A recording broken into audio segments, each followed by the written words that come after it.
حضرت ابن عباس سے ایک روایت ہے کہ حضرت صلی اللہ علیہ وسلم نے ایک مہم میں اصحاب کو بھیجا جن میں حضرت عبداللہ بن رواحہ بھی شامل تھے۔ جمعہ کا دن تھا، مہم میں شامل باقی اصحاب تو صبح کو روانہ ہو گئے۔ انہوں نے کہا کہ میں پیچھے رہ کر جمعہ کی نماز رسول اللہ صلی اللہ علیہ وسلم کے ساتھ ادا کر کے پھر ان سے جا ملوں گا۔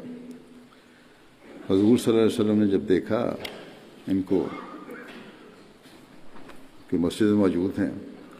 تو نماز جمعہ کے بعد ان سے آپ صلی اللہ علیہ وسلم نے پوچھا کہ تجھے کس چیز نے اپنے ساتھیوں کے ساتھ روانہ ہونے سے روک رکھا ہے؟ انہوں نے عرض کی کہ یا رسول اللہ، میری بے حد خواہش اور تمنا تھی کہ میں نماز جمعہ میں حضور کے ساتھ شریک ہو کر حضور کا خطبہ سن لوں اور پھر پیچھے سے جا کر اس رستے سے جا ملوں گا۔ حضرت صلی اللہ علیہ وسلم نے فرمایا کہ زمین میں جو کچھ ہے اگر وہ سب بھی تم خرچ کر ڈالو تو جو لوگ حسب ہدایت، یہاں ضروری ہے، جو اطاعت ہے وہ فرض ہے، حسب ہدایت علی صبح مہم پر روانہ ہو کر سبقت لے گئے، وہ اجر اور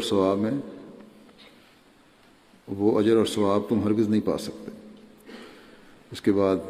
روایات میں آتا ہے کہ جب کسی غزوے پر یا مہم پر جانا ہوتا تو حضرت عبداللہ بن رواحہ سب سے پہلے اس دستے میں شامل ہوتے